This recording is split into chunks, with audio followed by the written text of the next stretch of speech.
Good afternoon. Good afternoon, everybody. This is your girl Tiffany, and I'm here. So today's topic will be the question: is there free will or determinism? So there's been an ongoing debate about whether we have free will or is it just simply determinism.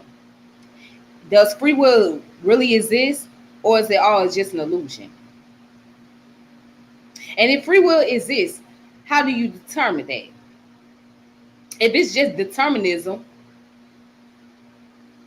well, how can that be proven that it's determinism? So first and foremost, I want to thank those who have been checking out my channel, who have been subscribing to the channel. I want to thank everybody for that. So I just want to go ahead and get into the subject. What makes me decide to talk about this is because for a long time, there's always been a question of, do humans have free will? And free will based on what? How did we end up with free will? Did we have free will in the beginning? I always wonder these things. I always wonder if we really had free will. Do we have that in mind, or we just living day by day?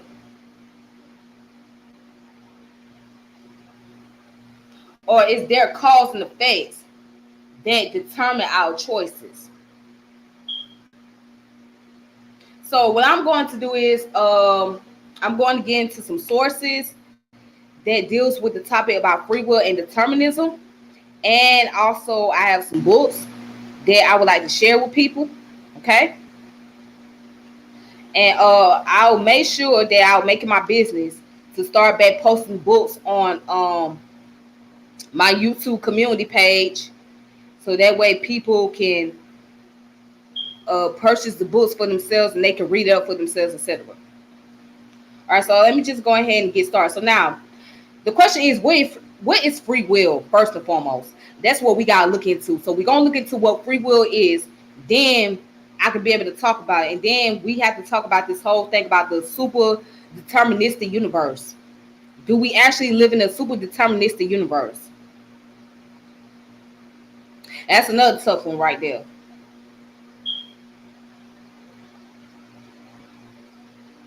Okay, so now right here, if you go on Internet Encyclopedia of Philosophy, which is a great website, and it's also peer reviewed.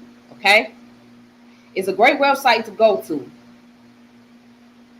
So this website here goes into the subject about free will.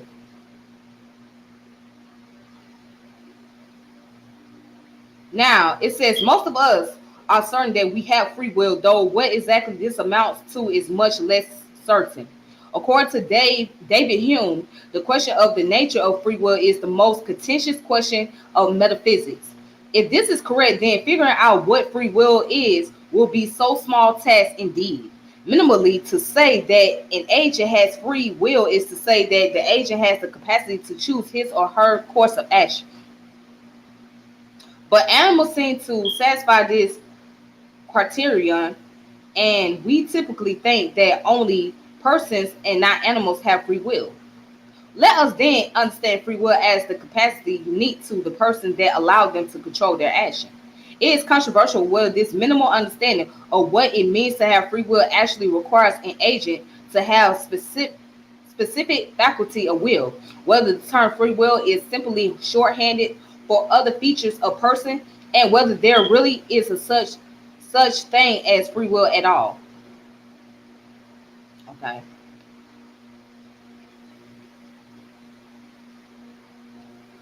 All right. So skip down a little bit. It says it canvasses a number of dominant accounts of what the will is, and then explores the persistent question of the relationship between free will and casual determinism, articulating a number of different positions one might take on the issue. For example, does determinism imply that there is no free will, as the incompatibilists argue, or does it allow for free will, as the compatibilists argue? This article explores several influential arguments that have been given in favor of these two dominant positions on the relationship between free will and casual determinism. Finally, there is a brief explanation of how free will relates to theological determinism and logical determinism. First and foremost, I want to say this is such an intriguing topic. It's very intriguing. And this is why philosophy is one of the greatest subjects of all time. Because you quit the challenge the logic of something such as free will, because we hear it so much, but we don't know exactly what that means to have it. Or we think we know what it means, but do we really have that? This is where one has to think critically. And now, once you think critically, you have to begin to question. Question what you've been taught. Question the information, what you heard. You have to put those questions into place.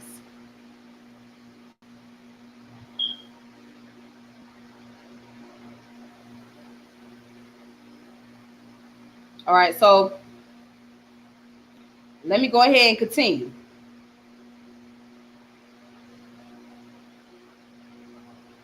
Now, so these are the table contents: free will, free action, and moral responsibility, account of the will, faculty, model of the will, hierarchical model of the will, reason and responsive view of the will. Then you got free will and determinism, the thesis of casual determinism, determinism science, and near determinism, compatibilism, incompatibilism, and pessimism. Then you got the argument for incompatibilism or argument against compatibilism, argument for compatibilism or argument against incompatibilism. And so it goes all the way down. So what I am going to do, I'm going to go here where it says free will, free action, and moral responsibility.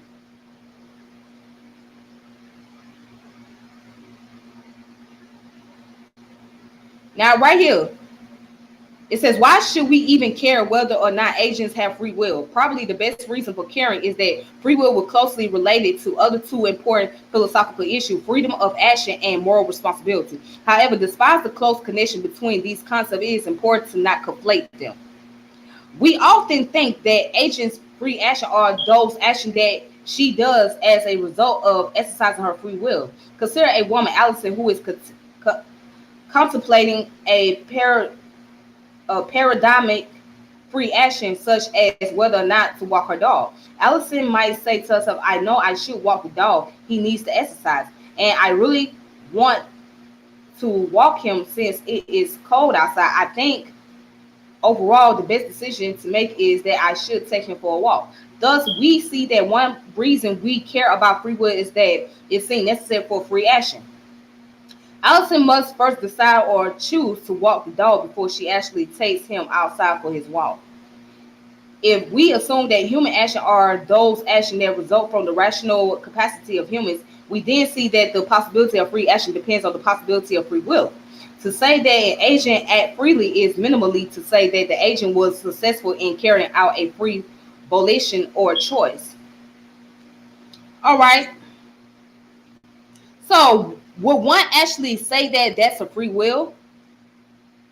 I mean, one can argue that if you decide whether you want to take your dog for a walk or if you want to exercise today, that would be a choice of free will. I mean, now, I'm going to tell you, it's very complicated because we don't really know. And it depends on what the situation may be, right? So, in the minimal case, right, you may decide that you might want to go for a walk. You might want to exercise today, go to the gym. Then you decide that you may not want to go to the gym. So that's the minimal part of free will, but is that the free will in totality? It's just only a fraction of it. But what about it in totality? Let's continue on.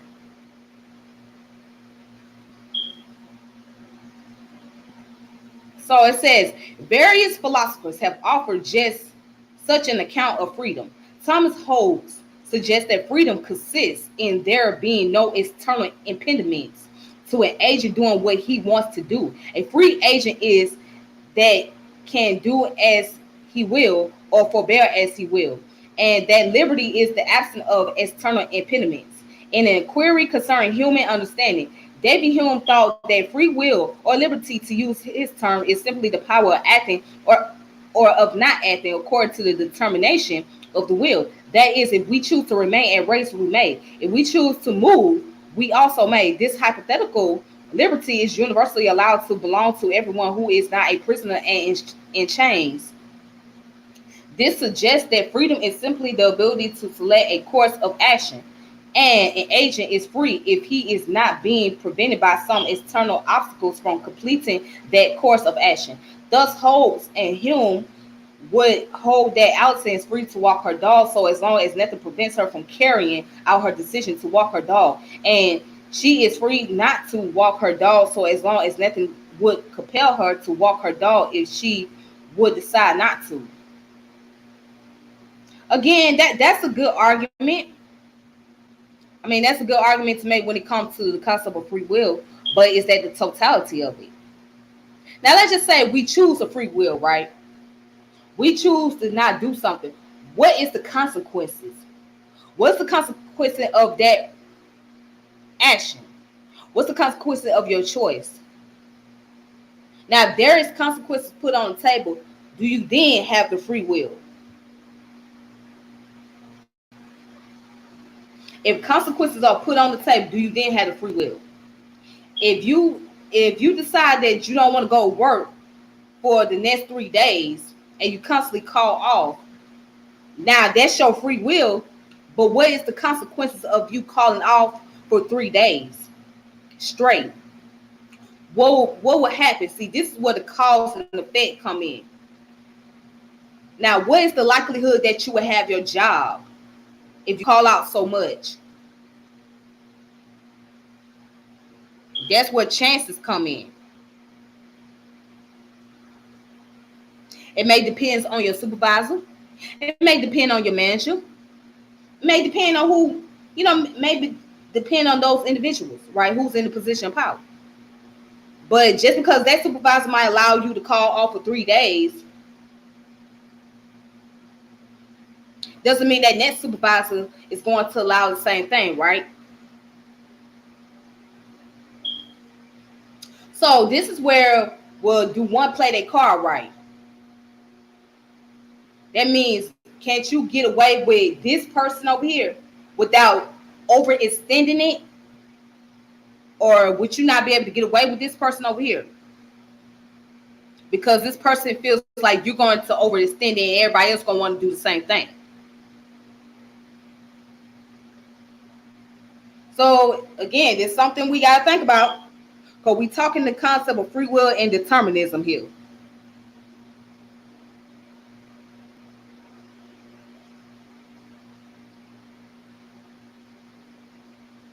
So now, let's go down to say what it says. The second reason to care about free will is that it seems to be required for moral responsibility.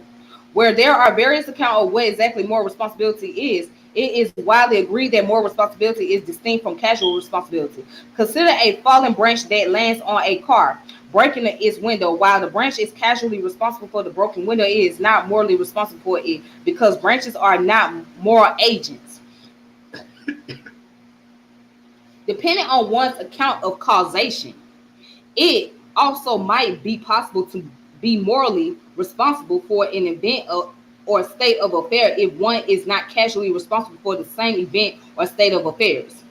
For present purposes, let us simply say that an agent is morally responsible for an event or state of affairs only if she is the appropriate recipient of moral praise or moral blame for that event or state of affairs. An agent can thus be morally responsible even if no one, including herself, actually does blame or praise her for her action. According to the dominant view of the relationship between free will and moral responsibility, if an agent does not have free will, then that agent is not morally responsible for her action. For example, if Allison is coerced into doing a morally bad act, such as stealing a car, we shouldn't hold her morally responsible for this action, since it is not an action that she did of her own free will. So now, that goes back to what I was stating before. Moral responsibility. So now, if you make that choice of not going to work and you call out for three days straight, then there's gonna be disciplinary action, right? Either one, you're gonna get rolled up. Two, you're gonna get suspended. Or three, you're gonna get fired. But you can't blame anybody because nobody made you call off. You made yourself call out. Now it'd be a different story if someone coerced you into calling out for work for 3 days for no apparent reason. And if you can validate that and prove that you was coerced to call out for work, then you may get a leverage from your supervisor or manager. But other than that, 9 times out of 10, you made that decision yourself. Because you was too lazy, you was procrastinating, and you wanted to be home and rest. But when you have obligation and responsibility, you don't really get to call out too many times. If you got to pay bills, such as your rent, such as your utilities, car notes, credit card, whatever, you don't have that leverage to call off 3 days in a row. You got to get as much money as you possibly can. And if you offer overtime, you're going to take as much overtime as you can too. Because you need that money, you need that income to pay those bills, especially if you're behind on your bills. And again, if you do it, that means that you ain't got no moral responsibility. That means you ain't got no obligation going on. That means you still live with your parents and your parents taking care of all your financial needs and making sure that you have all the things that you want, so you don't necessarily have to work. I mean, it would be such a luxury if we had it like that, where our parents would tell us that you don't have to work, and they make sure that we're taken care of throughout our entire lives. But at some point in time, most parents ain't finna do that. Most parents not finna take care of their kids until they up to 30, 35, unless they got some type of health issue going on, right? But the parent is not going to sit there and buy all their kids stuff or whatever stuff they want. So at that point in time, you have to get up and do for yourself. You're going to have to go and get a job if you want the things that's materialistic. You got to work for that. You know what I mean? If you want to be able to have a place to stay, you want a car, you're going to have to go work for it. And that's very logical, right? Because eventually your parents ain't going to do it all for you. Peace, brother. How you doing? Shout out to you. What's going on? How you doing? Your parents is not going to do everything for you. It's impossible. So if I say that I want to get a house and I want to get a truck and I want to buy some land, I would have to work for that because nobody else is going to work for me. But if I choose not to work to get those things, then that's my moral responsibility. And that's something that I have to deal with. But let's continue.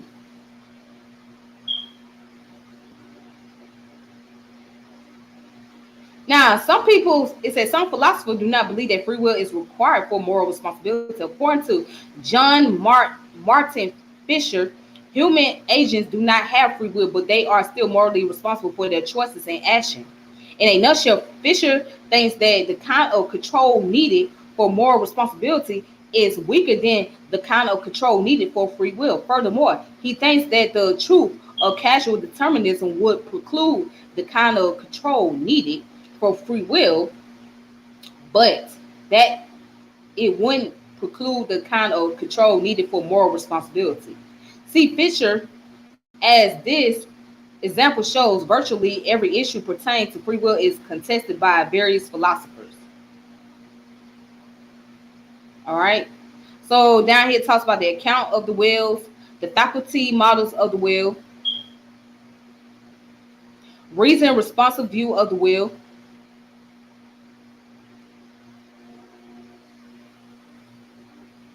Okay, so now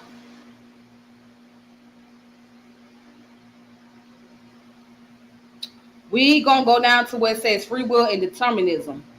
But I'm just gonna hold off of that because I'm gonna switch it over just a little bit.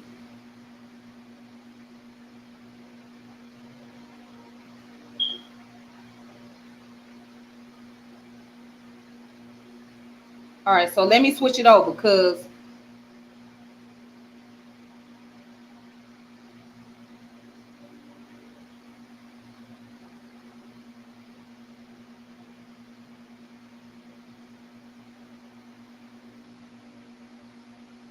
all right, so I'm going to the Wikipedia source and then I'll go back to the other source.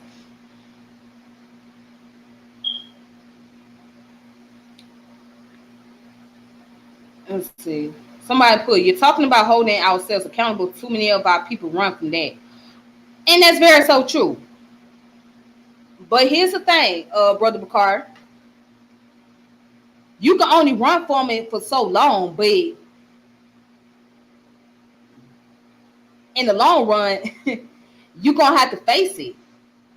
You're going to have to face it. So whether you don't want to deal with it or not, you're gonna have to face it because that's a big thing. We tend to run from the thing called accountability because we don't want to face that. Regardless who we are, we don't want to face it as human. So it's not just our people, it's a human thing. We do not want to deal with that because we know what that comes with. We know what the price that comes with as far as being accountable. What type of responsibility that you have to deal with. What you have to go through. What kind of consequences you got to face. Even lawmakers don't want to take accountability. Politicians don't want to take accountability. But it's funny. They make the laws for you to follow as a citizen. But they find a loophole where they don't have to follow the laws because they feel like we make those laws. We don't have to follow them. Or we're politicians. It don't apply to us. Well, how can it not apply to you? Are you part of the collective or are you trying to segregate yourself from the collective? Let me ask that question again. Are you part of that collective or are you trying to segregate yourself from the collective? So it's a human issue. It's a human issue. It's not just our people. It's a human thing in totality. Humans don't like to hear the word accountability. Of course.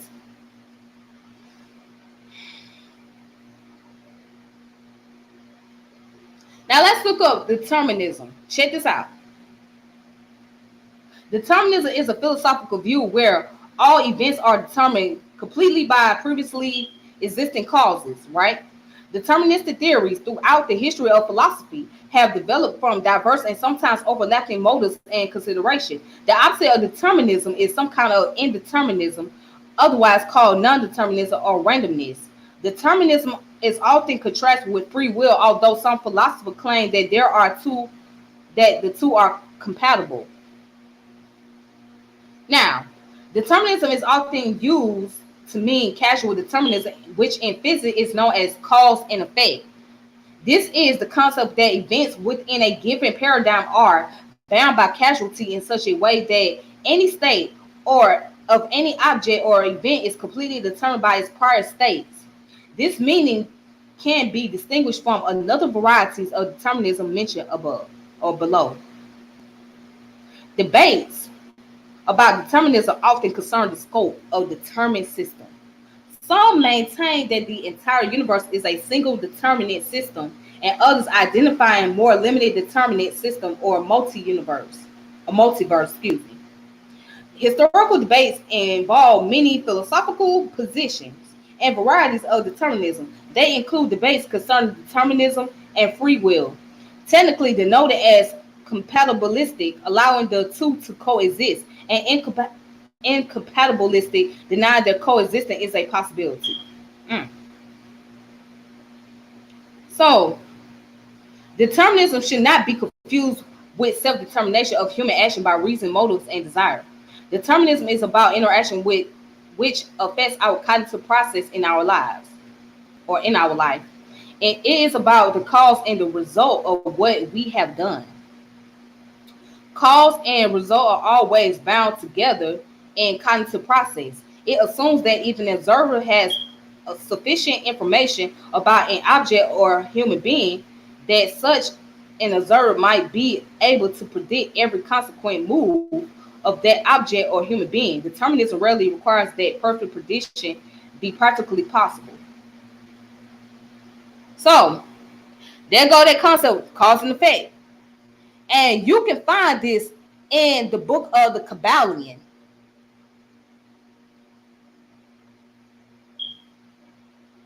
You can find it in the book of the Kabbalion by the three initiates. They talk about the cause and effect.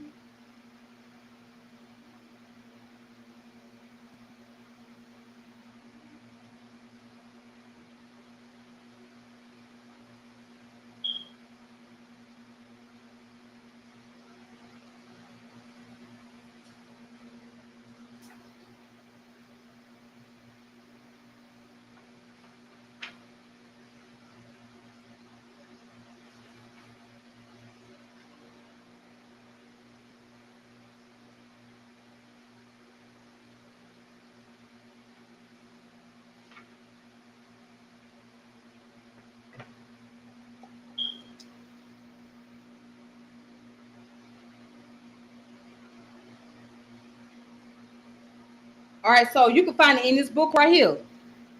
This is why do I always recommend this book, because it deals with science from a spiritual approach. So you deal with scientific knowledge from spiritual approach. Now, what does this book talk about as far as cause and effect is concerned?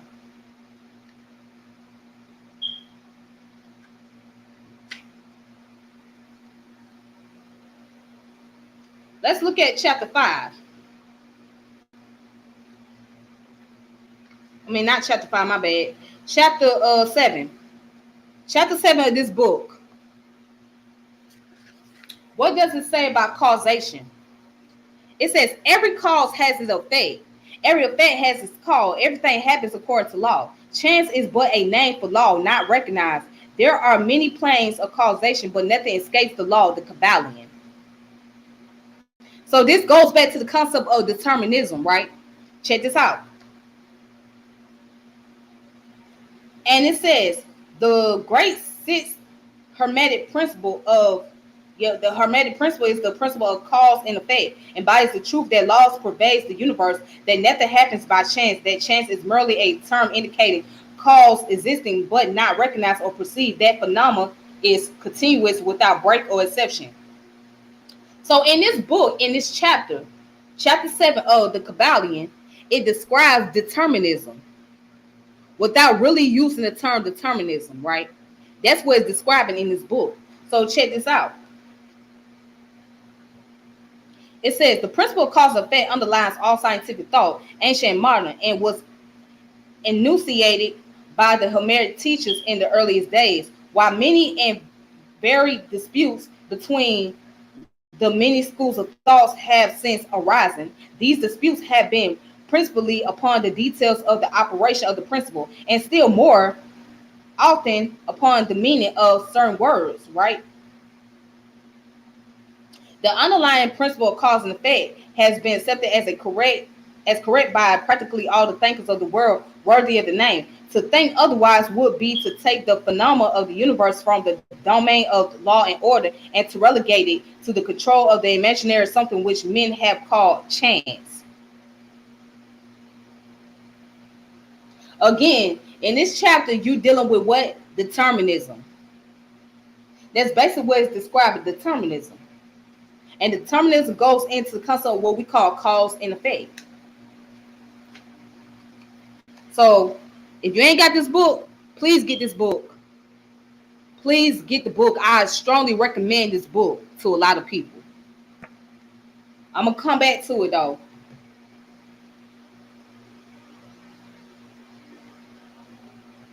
All right, so let's continue.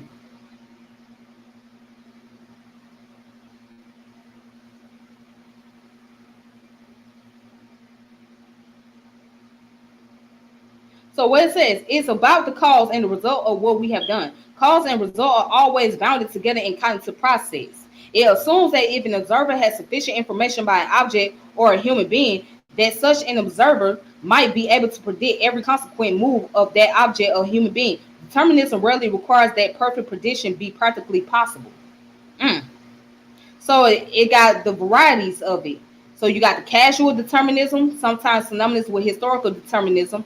It's the idea that every event is necessitated by antecedent events and conditioned together with the laws of nature. However, it is a broad enough term to consider that.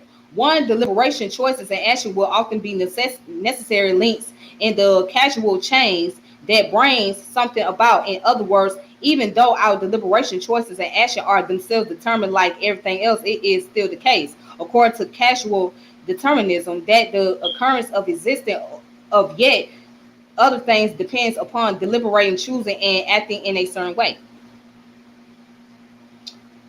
All right, so it says casual determination or determinism propose that there is an unbroken chain of prior occurrence stretching back to the origin of the universe.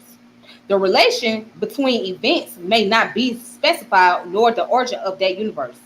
So casual determinists believe that there is nothing in the universe that is uncaused or self-caused.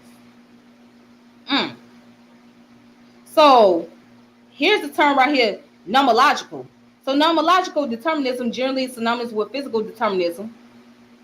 The most common form of casual determinism is the notion that the past and present dictate the future entirely and necessarily by rigid natural laws, that every occurrence results inevitably from prior events. Nomological determinism is sometimes illustrated by the thought experiment of Laplace demons. Nomological determinism is sometimes called scientific determinism, although that is a misnomer. So let's look up what is Laplace demon. So right down here it says, in the history of science, Laplace demon was a notable published articulation of causal determinism on a scientific basis by Pierre Simon Laplace in 1814. According to determinism, if someone knows the precise location and momentum of every atom in the universe, their past and future values for any given time are entailed. They can be calculated from the laws of classical mechanics.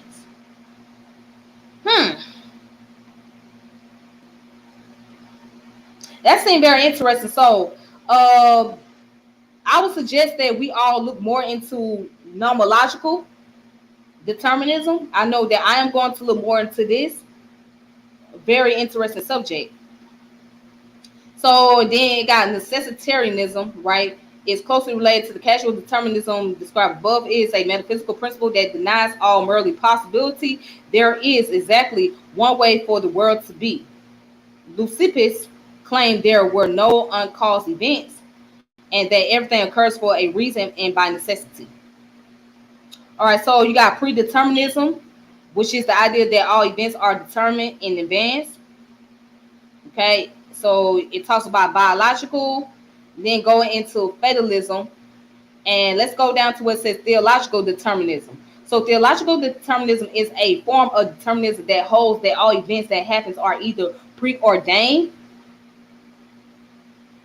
to happen by a monotheistic deity or are designated to occur given in omniscience. Two forms of theological determinism exist, referred to as strong and weak theological determinism. Well, many people don't always subscribe to theological determinism because when we talk about theology, right, it tends to go back to the concept of religion and biblical, right? So we know that the Bible and all the religious book is based on mythology.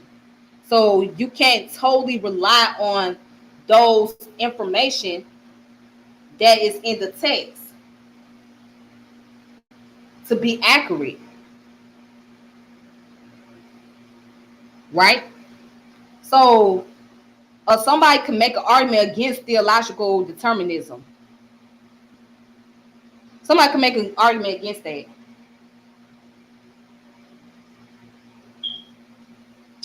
Then you got logical determinism, which is logical determinism is the notion that all proposition, whether about the past, present, or future, are either true or false. Note that one can support casual determinism without necessarily supporting logical determinism and vice versa, depending on one's views on the nature of time, but also randomness. The problem of free will is especially salient now with logical determinism. How can choices be free, given that proposition about the future already have a true value in the present? This is referred to as the problem of future contingents.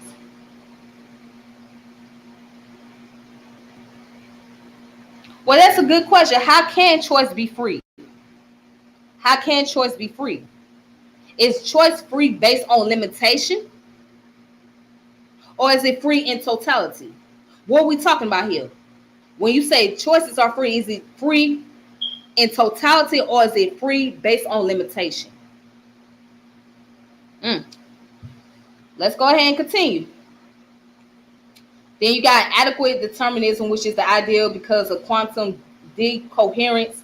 The quantum indeterminacy can be ignored for the most macroscopic events. Macro means large. So macroscopic events, random quantum events are averaged out in the limit of large numbers of particles, where the laws of quantum mechanics simple, simple, simplically approach the laws of classical mechanics.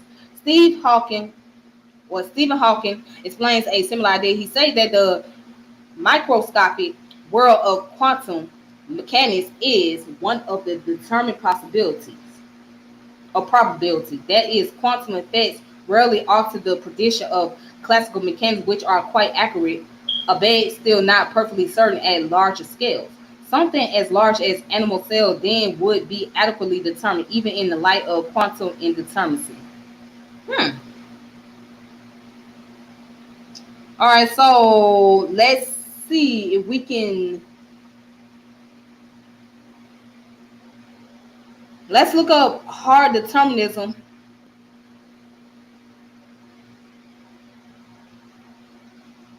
Let's look up hard determinism. So you got hard determinism and you got soft determinism, right?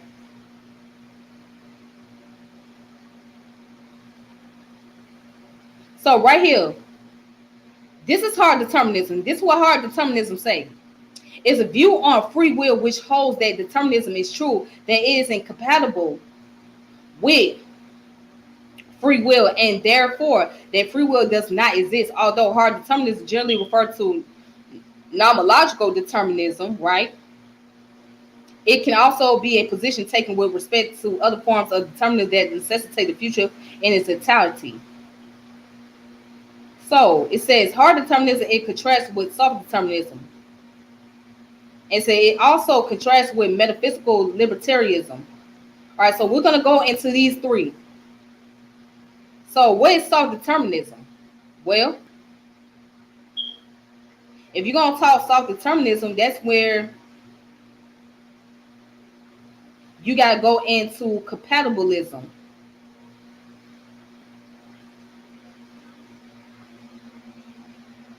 All right, so down here it says compatibilism is sometimes called soft determinism. Okay, James accused them of creating a chimera of evasion by stealing the name of freedom to match their underlying determinism. And it says Immanuel Kant called it a witch subterfuge or word jugglery. Kant's argument turns on the view that while all empirical phenomena must result from determining cause, human thought introduces something seemingly not found elsewhere in nature, the ability to conceive of the world in terms of how it ought to be or how it might otherwise be. So let's go up. When we talk about compatibilism, compatibilism is the belief that free will and determinism are mutually compatible and that it is possible to believe in both without being logically inconsistent. Compatibilists believe that freedom can be presented or absent in situations for reasons that have nothing to do with metaphysics. They say that casual determinism does not exclude the truth of possible future outcomes. Similarly, political liberty is a non-metaphysical concept. Statements of political liberty, such as the United States Bills of Rights, assume moral liberty, the ability to choose to do otherwise than what one does. All right, so self-determinism, right,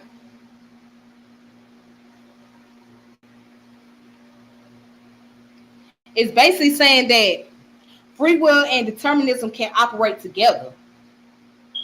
So where you have free will, you have determinism. And so they call it self-determinism because it's like, it's not really determinism. It's like basically just um it's too lenient. So self determinism is basically the lenient form of determinism, basically saying that, well, you can't say something cannot have a free will because there is a possibility, chance that there's going to be free will, but there's going to be determinism, and they should just coexist and work together, which in this case would be logical, right? Because where you might have free will, you're going to have determinism, and determinism going to deal with the cause and effects, right? But many philosophers look down on it and say, well, is it really determinism? If it is, it's on the soft side of it. That's how they feel about soft determinism or compatibility. All right, so let's look at metaphysical libertarianism, and then after that, I'm gonna go back to the source that I was at in the beginning. So now let's look at libertarian metaphysics. So libertarianism is one of the main philosophical positions related to the problem of free will and determinism, which are part of the larger domain of metaphysics. In particular, libertarianism is an incompatibilist position, which argues that free will is logically incompatible with a deterministic universe. So libertarianism states that since agents have free will, determinism must be false. So libertarianism say, well, if there is free will, then there's no such thing as determinism. So determinism don't exist. That's basically kind of like what free will is. There is no determinism. There is no nothing. That free will, if free will is given, then how can you have determinism? Again, all of these things are philosophical, and these things fall under metaphysics. So metaphysics goes beyond the physical things, right, and deal with it from the abstract point of view. So kind of like when you was in school, you learned about when, where, and how, and what extent, right? So that's metaphysics. It's like when, where, how, and to what extent, or to what degree. So when you deal with ontology, you deal with the state of being. When you deal with axiology, you deal with the value of being, right? So axiology deals with the study of the value of being, something or someone. Ontology is dealing with the state of being, of something or someone, right? So when we look at free will determinism, that's on the metaphysics, because now you got a question from the abstract. Now you got to go beyond the physical. Well, what's the cause and effect? When, where, how, to what extent, to what degree? Is there something that's behind this? Based on the things that's happening, will there be the concept of having a free will? Or will there be determinism? Or can they both coexist and operate as a union?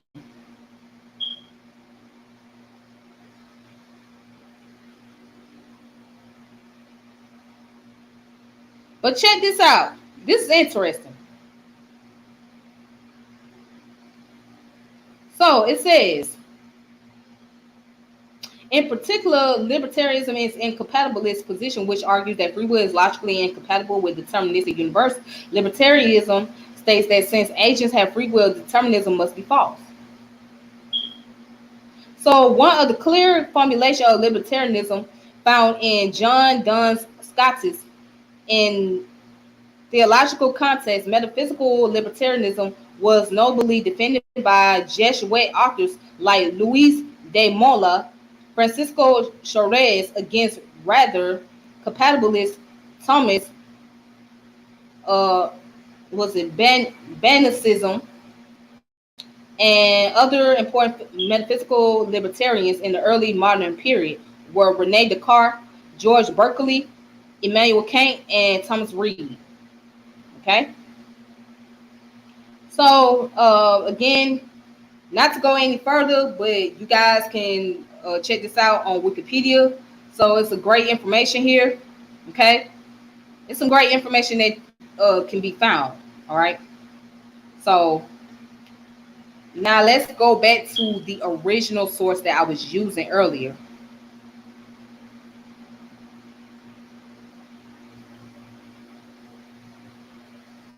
So right here, as I mentioned earlier, you guys can also go to this information here, which is called the Internet Encyclopedia of Philosophy. Now, I'm taking it back because let's go under what says determinism, science, and near determinism. Check this out. So most philosophers agree that whether or not determinism is true is a contingent matter. That is, determinism is neither necessarily true or necessarily false.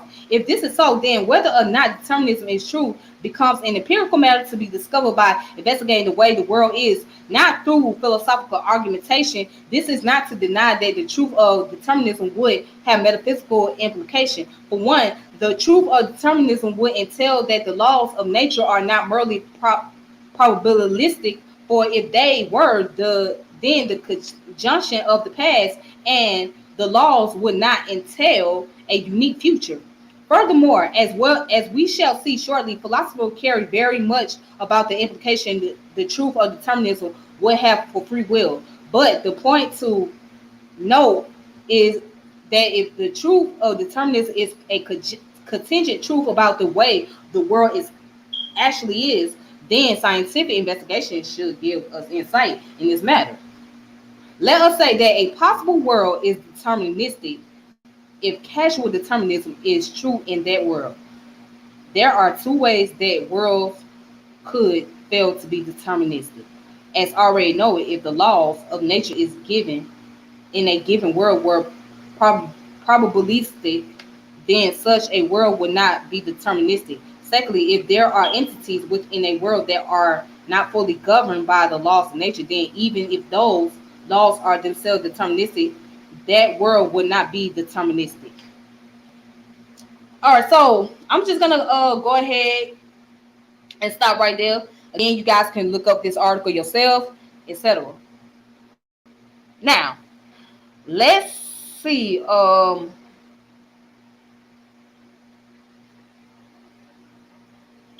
here's the article that I pulled up, and I probably won't be going over, but this one's called Free Will, Determinism, and the Problem of Structure and Agency in Social Science by Nigel Pleasant. All right, so it was written in 2019, volume 49. Volume 49, I guess page 3 to 30. So it comes out of the philosophy of the social sciences.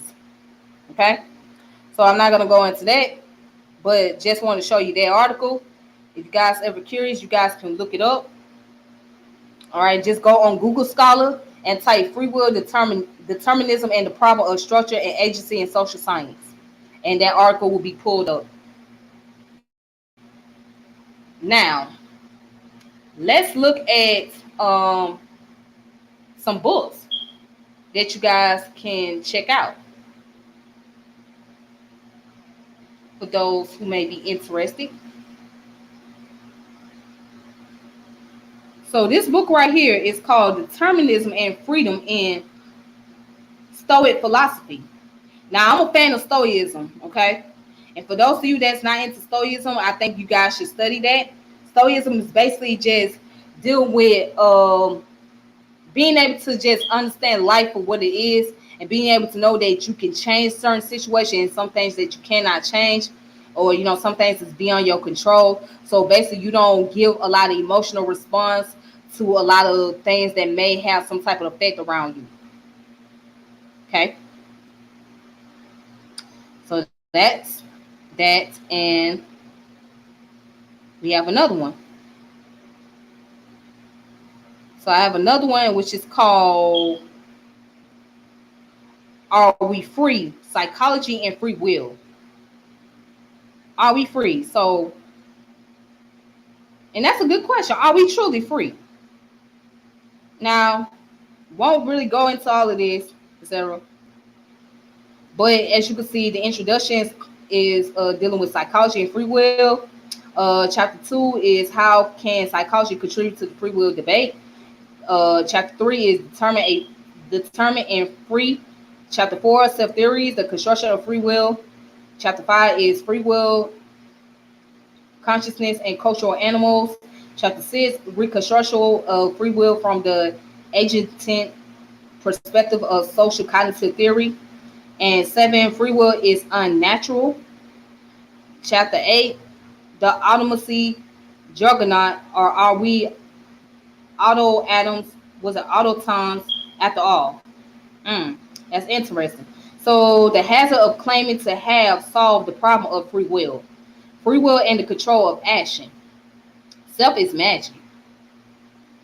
And so just to go on and on, and it says the fear of determinism. Free will requires determinism. Willing creation, the yin and yang of the creative life. So let's look up where it says free will is unnatural. Now that's sparking my curiosity right there.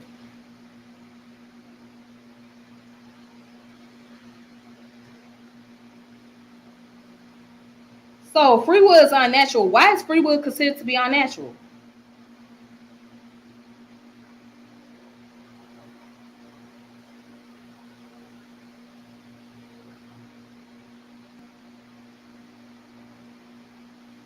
All right, so let's look at it. So it says the history of social psychology, especially its subfield of social cognition, is repellent with surprising findings of complex judgmental and behavioral phenomena that operates outside the conscious awareness and even intention.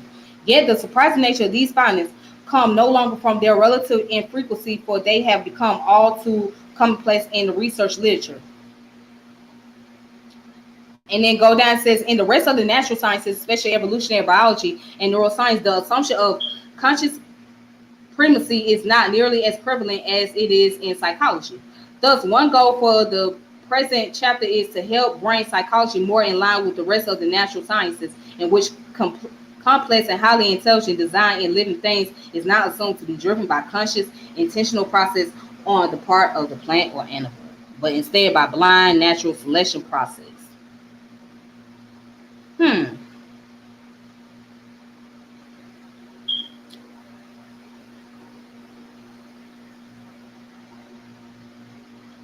So it goes in and talk about influence versus determined, the phenomenal past versus the phenomenal near future. So this book is quite interesting, and I will post it up again. I might post it up on my page. It's called "Are We Free? Psychology and Free Will." All right. So it's edited by John Barr, James C. Kaufman, and Roy F. Bomester. And that's a good question. All right. So also, I want to show you guys the YouTube channels.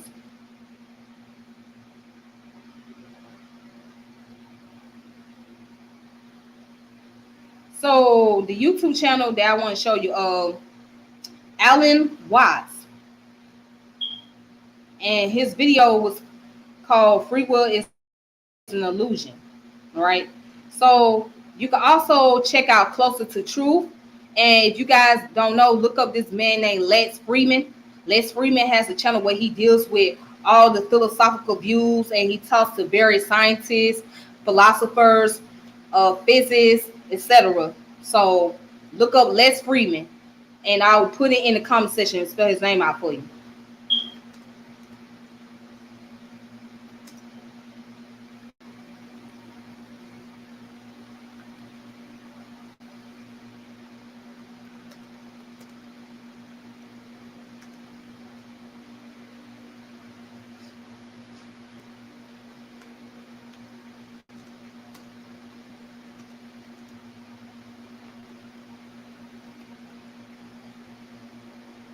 Now, just to give my thoughts on this whole thing before I close it out. So, do I think that the world is based on free will or determinism? I'm gonna say that I don't really know. I'm just gonna be honest. I don't really know. I don't know if it's free will in totality, or if it's supposed to be free will in totality, or if it's supposed to be determinism. Do I think they both can coexist? Well, yeah, they both can coexist, right? But I also believe that we live in life based on probability. I said before, life is like a game of dice. If you play the dice game, for those of you that know about CeeLos and all that, right? If you play the game of CeeLo, right? What you're dealing with is the probability. So the probability deals with chances. So life is based on chances, in my point of view. Okay. So I mean, you can have the free will and you can have determinism, but there's also chances. There's also chances. So everything is not based on absolutism. I'm gonna say it again. Everything is not based on absolutism. Some things can be relative. So it could be relative, meaning that there is a possibility that something may occur. There's chances that something may occur, etc.